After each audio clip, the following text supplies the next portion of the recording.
Queremos trazer nessa hora uma saudação a todos os irmãos e irmãs da Igreja Batista da Graça. Hoje, infelizmente, nós não temos os nossos cultos presenciais. Nós vimos nos últimos 2 domingos, tendo 2 cultos pela manhã, mas neste domingo, hoje e no próximo domingo, nós estaremos usando aqui uma transmissão via internet. A gente pede a paciência de todos e nós esperamos que este momento seja o mais breve possível. Você tire hoje para orar. Nós precisamos orar. O momento que nós estamos vivendo é imensamente difícil e nós queremos incentivar a todos os irmãos e irmãs da Igreja Batista da Graça para que orem pelo fim da pandemia, para que haja prevenção e tratamento, pelos profissionais de saúde, pelos enfermos e pelas famílias enlutadas, pela situação econômica do país e da população. A gente ouve de muitos empresários vivendo quadros bem difíceis, muita gente desempregada, situações limites, as pessoas estão exauridas, esgotadas.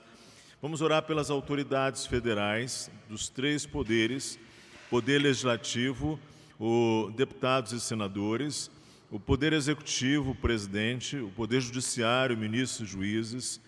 Vamos orar também pelas autoridades municipais, pelos nossos prefeitos, pelo prefeito da nossa cidade, pelas autoridades estaduais, por nossos governadores, pela liberdade de culto em nosso país.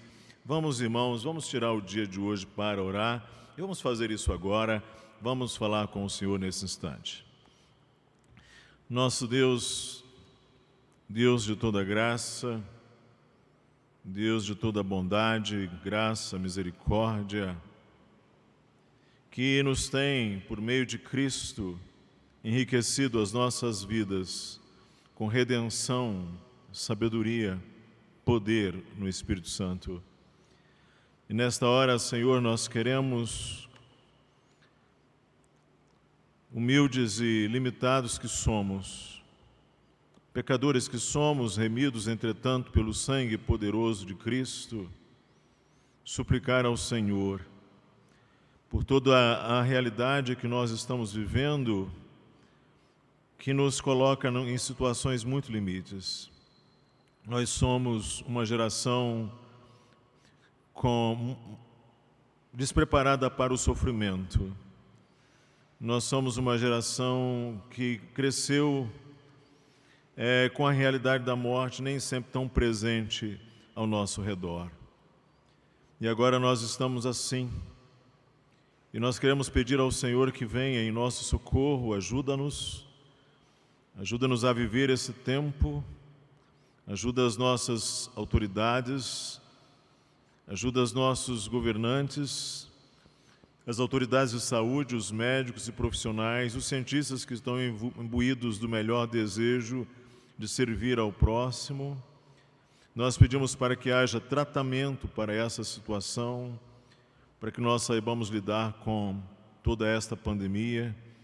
Abençoa as igrejas, os pastores, a nossa igreja, os nossos irmãos e irmãs, aqueles que estão enlutados, aqueles que estão com seus familiares enfermos, aqueles que estão com o coração apertado, angustiados, aqueles que estão ansiosos, perplexos em face às suas condições econômicas, seu trabalho, sua prestação de serviço, seu emprego, sua empresa. Nosso Deus, nós te pedimos graça, pedimos o teu favor. E ao tempo que agradecemos, porque o Senhor tem sido bom para com a nossa igreja, para com o nosso povo. O Senhor tem nos dado o teu favor, a tua proteção. Pedimos direção para os nossos membros, para os pastores, para a liderança, que nós saibamos servir ao Senhor com entendimento durante este tempo que nós estamos atravessando. Pedimos também abençoar os nossos ouvintes, que não são membros da nossa igreja, mas que nesta hora desfrutam desse momento conosco aqui, que ouvem a Tua palavra. Que o Senhor possa abençoar a todos, em nome de Jesus. Amém. Nós estamos numa série de pregações aos domingos de manhã chamada Contentamento e Graça. E eu peço a você que abra Lucas capítulo 7, os versos de 31 a 35, e nós vamos dar continuidade ao tópico que nós demos início no domingo próximo passado. Lucas 7, de 31 a 35, abra aí a palavra do Senhor, e ela diz assim: A que, pois, compararei os homens da presente geração? E a que são eles semelhantes? São semelhantes a meninos que, sentados na praça, gritam uns para os outros: Nós vos tocamos flauta e não dançastes, entoamos lamentações e não chorastes. Pois veio João, o Batista, não comendo pão, nem bebendo vinho, e dizeis: tem demônio. Veio o Filho do Homem, comendo e bebendo, e dizeis: eis aí um glutão e beberrão de vinho, amigo de publicanos e pecadores. Mas a sabedoria é justificada por todos os seus filhos. É um dos textos mais conhecidos da Bíblia, conhecido assim como por alguns como texto áureo da Bíblia, João 3,16. Porque Deus amou o mundo de tal maneira que deu o seu Filho unigênito, para que todo aquele que nele crê não pereça, mas tenha a vida eterna. Alguns entendem esse versículo como um texto áureo, e com alguma razão, porque ele sintetiza em poucas palavras muito do conteúdo essencial do Evangelho. Deus enviou o seu Filho unigênito, porque amou o mundo, para que todo aquele que nele crê não pereça, mas tenha a vida eterna. E nós poderíamos começar perguntando: o que Jesus Cristo representa? Quão importante é Jesus Cristo? Que diferença Ele faz para este mundo? Existe algo ou alguém mais importante que Jesus Cristo? Existe algo de que nós, seres humanos, precisemos mais do que de Jesus Cristo? Existe alguém de que nós tenhamos mais necessidade do que Jesus Cristo? Aqui, esse texto que lemos, como vimos no domingo passado, o Senhor Jesus fez uma consideração da pessoa de João Batista, do ministério de João Batista, e diz o texto que os doutores da lei, diz o Senhor Jesus, que os fariseus e intérpretes da lei, diz o verso 30, rejeitaram quanto a si mesmos o desígnio de Deus, não tendo sido batizados por João. Quem eram os fariseus e os doutores da lei? Os fariseus eram a seita mais estrita e profundamente religiosa do judaísmo. Era uma seita tomada de legalismo, que navegava na justiça própria. Eram estes os fariseus.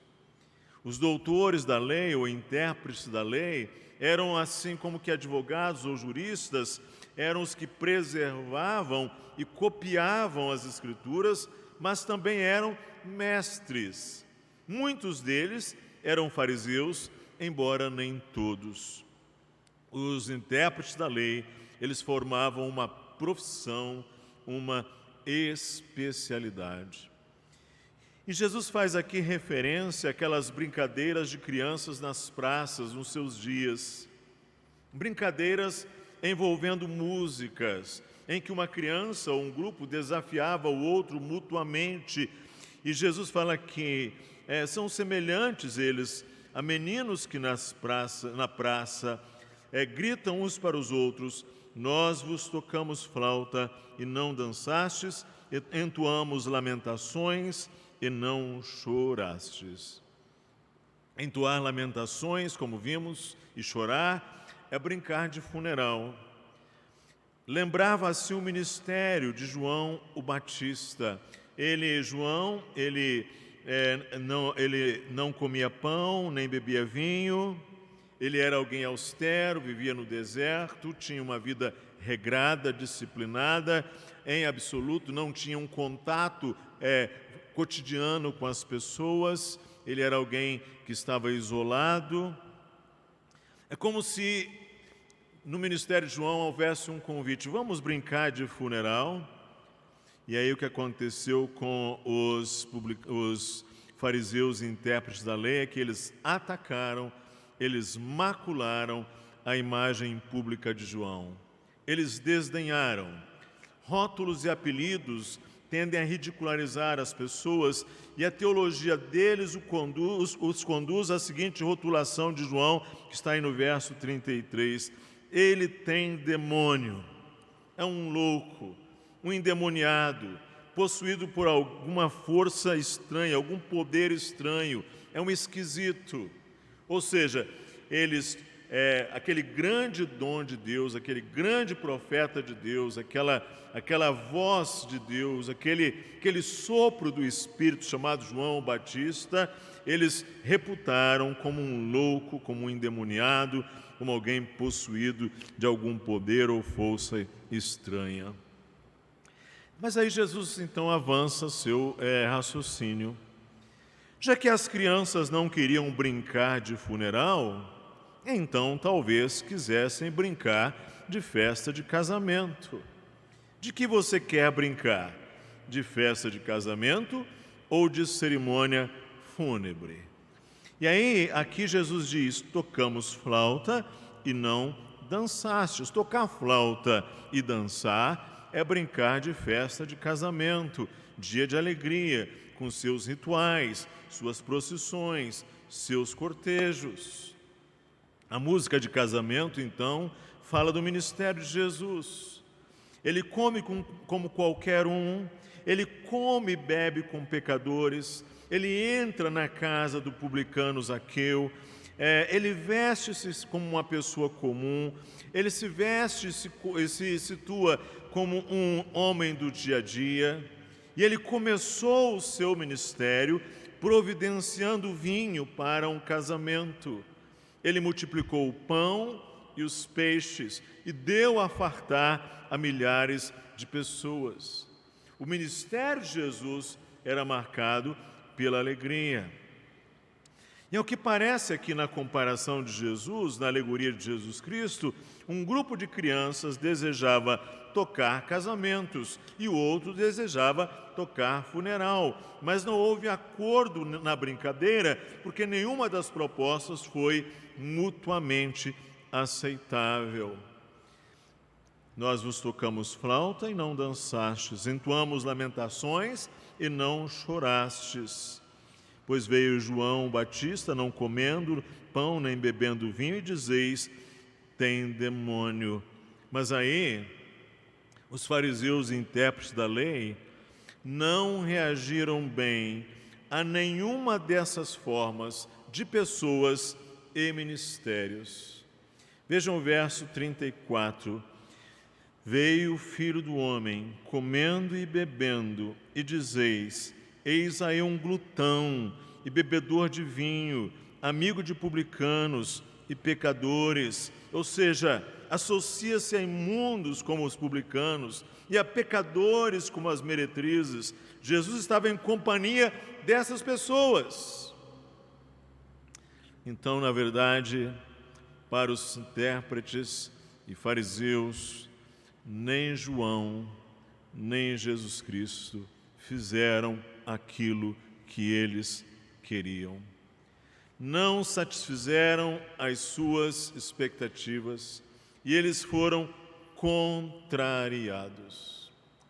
Geralmente a nossa imaturidade e e o nosso não contentamento se expressa em nossa linguagem, em nosso discurso, em nossa palavra, na forma como nós nos dirigimos ao outro, na forma como nós nos referimos ao outro na terceira pessoa.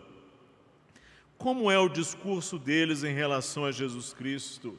Como é a sua linguagem? E o que a sua palavra revela? Eles dizem: eis aí um glutão, um beberrão, amigo de publicanos e pecadores.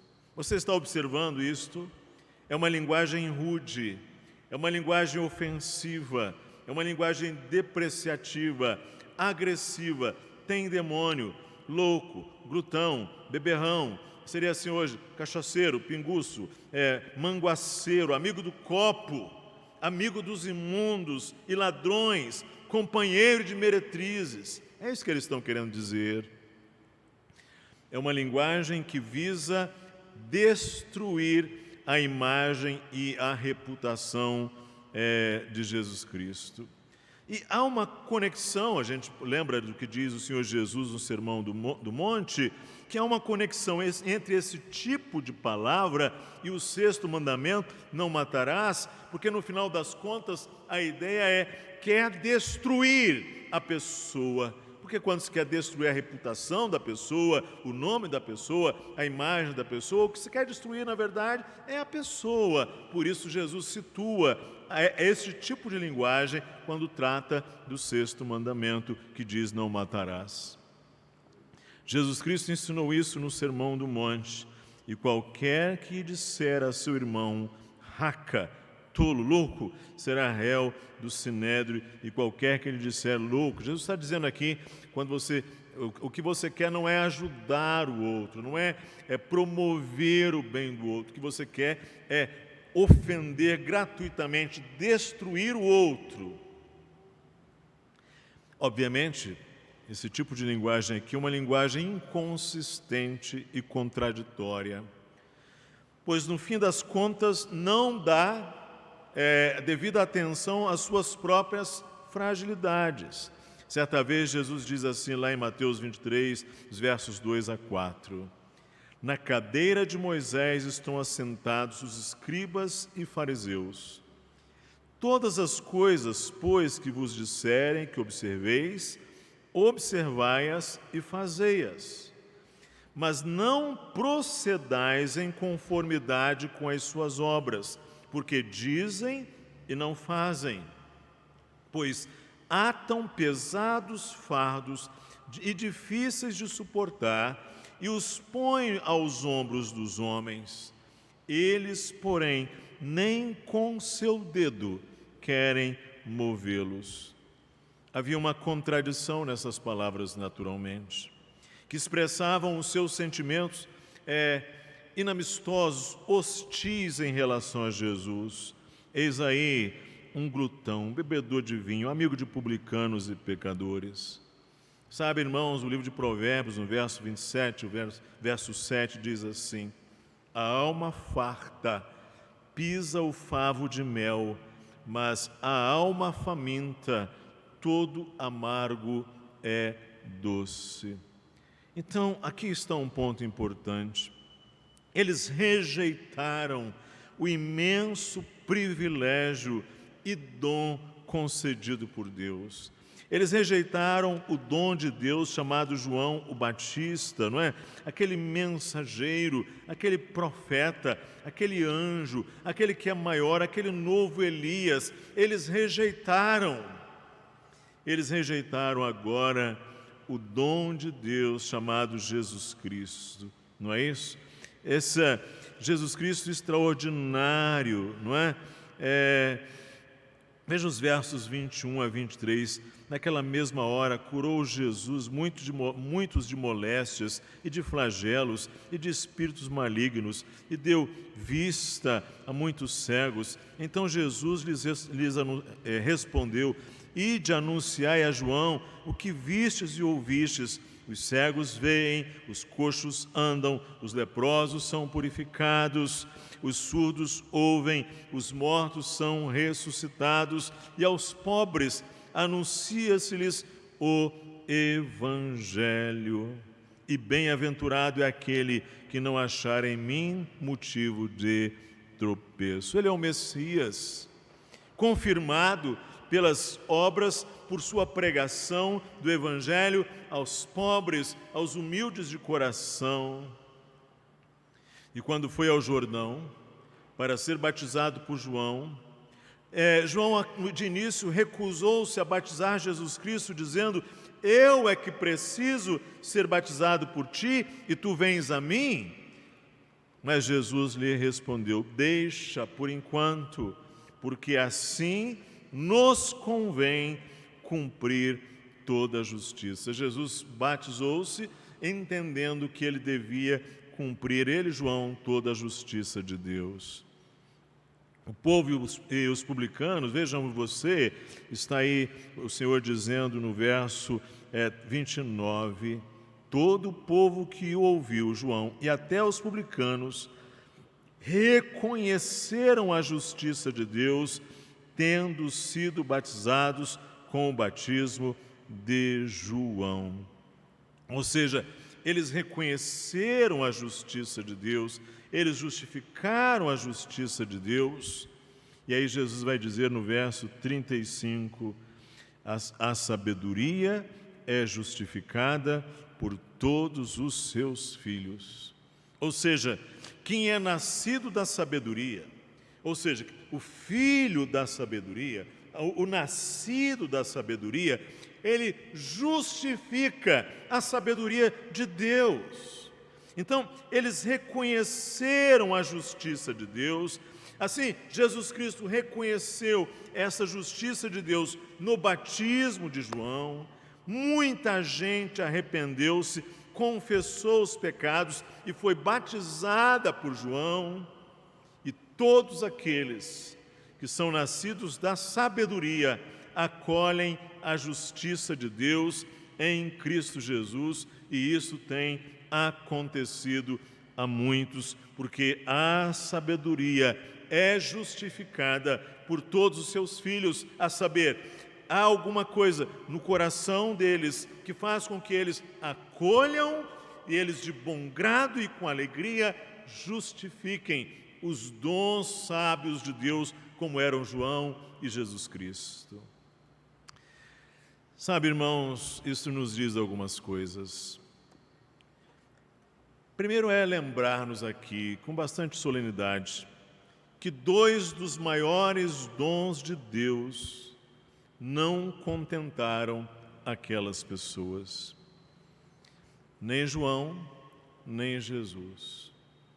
Perceba isso. Pense na seriedade disso. Reflita um pouco sobre isto. Isso nos diz que eles eram aqui, estes que desprezaram a justiça de Deus, não ouviram João, ainda mais infamaram, insultaram João e Jesus. Eles eram, na verdade, pessoas difíceis de contentar. Na realidade, o problema não estava em João o Batista, muito menos em Jesus Cristo. O problema estava no coração daquelas pessoas. Elas só tornaram manifesto o seu não contentamento com Deus, o seu não contentamento em Deus. Isso é muito importante para esta série que estamos pregando aqui. Em rigor, o problema estava no coração daquelas pessoas. Esse era o foco do problema. E aqui é um ponto importante, à luz desse texto, você deve ter observado, se você o leu com atenção. Quando se recusa a justiça de Deus, não é isso? Jesus diz, eles recusaram a justiça de Deus. Verso 30, eles rejeitaram quanto a si mesmos os desígnios de Deus. Eles rejeitaram a Cristo. E quando se recusa essa sabedoria de Deus, essa justiça de Deus, na realidade, isto é apenas uma expressão do que está em nosso coração em relação a Deus. Isso é muito importante. Pode acontecer que nós estejamos descontentes com alguma graça de Deus, com algum favor de Deus, e isso seja apenas uma maneira em que as coisas expressam a nossa condição diante de Deus, porque os filhos da sabedoria justificam-na, ou seja, a sabedoria é justificada por todos os seus filhos. Então, eu gostaria de fazer algumas considerações para você, para mim, para nós pensarmos.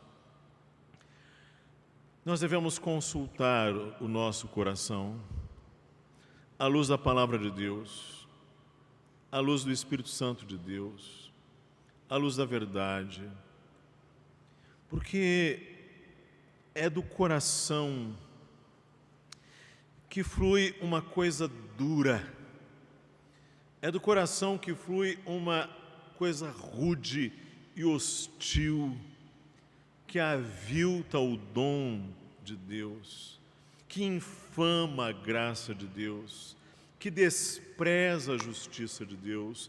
Não preciso nem dizer, não é? Que essa coisa rude, essa coisa dura, essa coisa hostil chama-se pecado. Nós podemos estar descontentes com pessoas, com circunstâncias e com coisas que agradam muitíssimo a Deus. Isto porque é o nosso coração que não está bem diante do Senhor. E aí essas coisas nos desagradam, porque obviamente o nosso coração se alimenta daquilo que gosta, a nossa alma se sacia daquilo que tem prazer. E o contrário também. É possível nós estarmos contentes com pessoas, circunstâncias e coisas as quais Deus abomina, as quais Deus simplesmente tem repulsa, as quais aviltam a santidade de Deus, e nós estamos nos alimentando como bodes dessas coisas. Nem João, o Batista, que Jesus chamou de o maior de todos antes da era messiânica, nem João, nem Jesus Cristo fizeram o que aquelas pessoas queriam. Não satisfizeram as expectativas e aquelas pessoas foram contrariadas, altamente contrariadas. Então, observe aqui, o nosso descontentamento pode ser, na realidade, uma expressão de que o que nós queremos, em rigor, é que a nossa vontade prevaleça. Não que a vontade de Deus prevaleça, mas que a nossa vontade prevaleça. Não apenas que o deleite de Deus, o agrado de Deus, a glória de Deus prevaleçam, mas que os nossos deleites, os nossos prazeres, os nossos interesses prevaleçam. Na verdade, muitas vezes o que acontece é simplesmente isto, é aquela alma mimada, aquela alma pegada ao seu pecado, querendo dizer assim: eu quero que a minha vontade e os meus deleites e os meus prazeres prevaleçam. E se é assim, nada vai nos agradar mesmo se vier do outro, nem a brincadeira A, nem a brincadeira B. Nós não vamos brincar nem de funeral, nem de festa de casamento. Não é verdade? Porque o problema não está lá fora, o problema está dentro, está no coração, não é isso? Eu gostaria de dizer finalmente uma palavra aos crentes que estão me ouvindo, a você que está me ouvindo, mas especialmente aos ministros da palavra, especialmente aqueles que ministram a palavra de Deus. São dias difíceis, sempre foram, mas há momentos que as coisas se tornam mais agudas, não é isso? Sabe, irmão, pastor que me ouve, é melhor não fazer da opinião pública o norte da nossa conduta, mas sim a vontade de Deus. Se João Batista e se Jesus Cristo fossem se guiar por esta opinião, pelos likes dessas pessoas, não é? Pelos joinhas dessas pessoas, obviamente você já sabe o que teria acontecido, não é verdade? É melhor não fazer da opinião pública o norte da nossa conduta. Isso é um grande engano. É melhor fazer do nosso norte a vontade de Deus. Isso é fundamental. John Bunyan, ele escreveu na prisão aquela obra que nós estudamos em nossa igreja ano passado, com as crianças. Estudamos em toda a igreja, né? O Peregrino. Que obra extraordinária. A obra retrata o cristianismo, né? A trajetória do cristão é considerado talvez um dos grandes livros do cristianismo depois da Bíblia. Foi escrito na prisão por aquele servo de Deus notável, pastor batista chamado John Bunyan. Ele escreveu lá os manuscritos do Peregrino, e aí depois de escrever, foi mostrar para algumas pessoas, para ouvir a opinião das pessoas. E tem um verso traduzido em português que eu quero ler para você, o que Bunyan mesmo escreve. Ele publicou isso em versos, em inglês, mas em português foi traduzido assim: Ora, quando assim pus o ponto final, mostrei aos outros para ver banal o que diriam. Se iriam condenar ou aplaudir? Alguns, viva! Outros, morra a brandir. Alguns, esqueça! Outros, publique John. Alguns, não! Outros, parece até bom. Via-me numa encruzilhada e não sabia o que de melhor a fazer havia. Afinal pensei, como estáis divididos, irei publicá-lo sem vos dar ouvidos. Graças a Deus, John Bunyan não ficou dando ouvidos às pessoas para publicar o Peregrino. Senão nós estaremos talvez poupados desse privilégio. Igualmente João, o Batista, igualmente Jesus. Sabe, irmãos, é preciso ter um norte claro, e o norte não é a opinião pública, infelizmente não é. Ela tem às vezes seu valor, mas ela é enganosa. Você se lembra o que a palavra de Deus diz? Porque Deus amou o mundo de tal maneira que deu o seu Filho unigênito, para que todo aquele que nele crê não pereça, mas tenha a vida eterna. O grande dom de Deus é Jesus Cristo. Como está você em relação ao grande dom de Deus? Sabe uma coisa que eu tenho percebido com esta pandemia que aí está, é que ela tem, assim, trazido muita clareza sobre essa pergunta que acabei de fazer. Como está você em relação ao grande dom de Deus? Quão importante é o Filho unigênito do Pai para você? O que é mais importante do que Ele em sua vida? Eu poderia perguntar nesta hora, você está contente com Ele, com Jesus Cristo? Você pode dizer que Ele é tudo para você, Ele era a grande coisa que você almejava, seu caminho, sua verdade, sua vida, seu pão, sua água, sua prata, seu ouro, seu grande tesouro. Como está você em relação a Jesus Cristo? E pense no seguinte: provavelmente, a depender da sua resposta, saiba, o problema provavelmente não está em Jesus, como nunca esteve.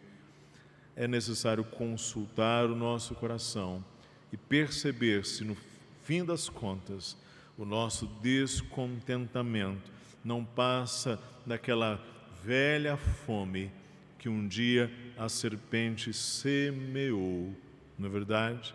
O pecado está aí, tornando as pessoas descontentes com os grandes e extraordinários dons da graça de Deus.